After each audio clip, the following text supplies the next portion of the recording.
selamat pagi Bapak Ibu Saudara yang dikasihi Tuhan. Sungguh merupakan kebahagiaan kalau hari ini kita kembali boleh merenungkan kebenaran firman Tuhan.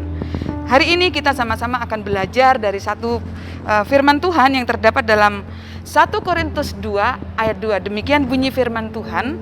Sebab aku telah memutuskan untuk tidak mengetahui apa-apa di antara kamu selain Yesus Kristus, yaitu Dia yang disalibkan. Saudaraku, firman Tuhan ini disampaikan oleh Rasul Paulus kepada jemaat yang ada di Korintus, satu kota yang merupakan kota metropolitan yang terletak di antara pelabuhan internasional yang sangat besar, sehingga kota Korintus ini mengalami satu kemajuan dalam hal dagang, sehingga juga membuat masyarakat yang ada di Korintus mengalami kemapanan, kemakmuran secara ekonomi. Bapak Ibu, tidak saja hanya dalam hal ekonomi, tetapi juga di kota Korintus ini memiliki satu pengaruh yang besar, yaitu tentang filsafat Yunani Romawi yang sangat kuat dan begitu mempengaruhi kehidupan masyarakat Korintus saat itu. Sehingga saat itu, saudaraku, segala sesuatu diukur, dihitung dengan ilmu pengetahuan atau logika dan bahkan hikmat manusia. Sehingga orang-orang di Korintus saat itu berlomba-lomba mengejar semua itu, karena bila sudah berhasil mereka akan menganggap diri mereka orang-orang yang sukses, orang-orang yang terhormat, akan menjadi orang-orang yang hebat dan disegani. Sehingga apa yang terjadi?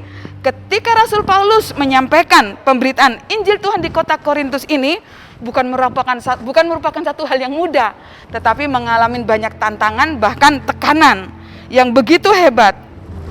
Bapak Ibu Saudara dikasihi Tuhan, orang-orang Korintus tidak dapat menerima pemberitaan firman Tuhan tentang Yesus yang lahir di Bethlehem, mati disalibkan, dikuburkan, bangkit, dan naik ke surga. Bagi mereka ini merupakan falsafah yang murahan, merupakan satu pengetahuan yang tidak bernilai. Oleh sebab itu ada satu firman yang terdapat dalam 1 Korintus 1 ayat 18, saya bacakan, demikian bunyi firman Tuhan. Dikatakan bahwa pemberitaan tentang salib adalah kebodohan bagi mereka yang akan binasa, tetapi merupakan kekuatan Allah bagi kita yang diselamatkan. Nah, saudaraku, dengan kata lain, pemberitaan Injil Kristus di kota Korintus ini hanya bisa diterima oleh orang-orang bodoh, atau orang-orang bodoh lah yang menerima pemberitaan ini. Orang-orang yang tidak terpelajar saja yang mau menerima pemberitaan tentang Injil Kristus, saudaraku. Dan itu sebabnya dalam 1 Korintus 1 ayat 22-23 dikatakan bahwa orang-orang Yahudi menghendaki tanda dan orang-orang Yunani mencari hikmat. Saudaraku, tetapi pemberitaan Kristus yang telah disalibkan untuk orang-orang Yahudi menjadi satu batu sandungan, dan bagi orang Yunani menjadi satu kebodohan. Tetapi kabar baiknya, saudaraku, bagi kita semua yang kita orang percaya kepada Kristus, seperti halnya Paulus percaya bahwa dengan hikmat Allah dia memiliki satu pertimbangan, bahkan keputusan yang sangat menarik, yaitu mengapa dia bangga kepada salib Kristus itu. Saudara, itulah sebabnya Paulus menegaskan bahwa ia, pada ayat yang tadi saya bacakan di 1 Korintus 2 ayat 2 dikatakan bahwa ia datang tidak dengan hikmat duniawi kepada orang-orang Korintus. Ia tidak datang dengan kata-kata indah untuk menyampaikan kesaksian Allah. Saudaraku, sekalipun Paulus itu seorang filosof yang sangat hebat, tetapi dia memutuskan untuk tidak mau mengetahui apapun di antara orang Yunani kecuali apa? Kecuali tentang Kristus yang disalibkan. Karena bagi Paulus, hikmat dunia dengan kata-kata yang indah itu sangat mengesampingkan Allah, dan sebaliknya hikmat duniawi meninggikan kesanggupan, kemampuan manusia yang cenderung akan membawa manusia kepada keangkuhan dan kejahatan. Saudaraku, biarlah bagi kita semua sebagai orang percaya, salib Kristus adalah hikmat Tuhan.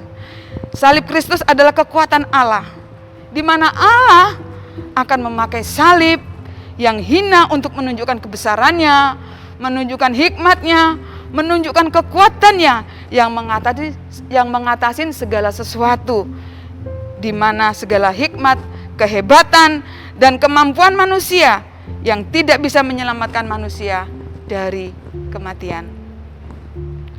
Tetapi melalui kematian anaknya yang tunggal, yaitu Yesus Kristus di kayu salib, Allah menyelamatkan semua orang yang percaya kepada salib itu.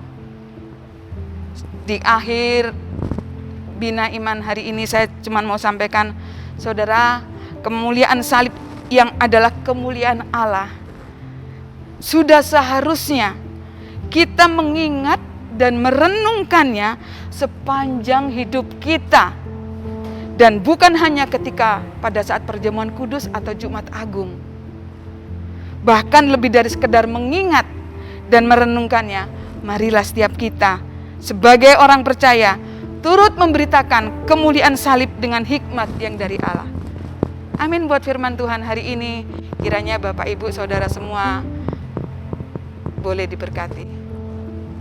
Sampai jumpa di Bina Iman selanjutnya. Tuhan Yesus memberkati.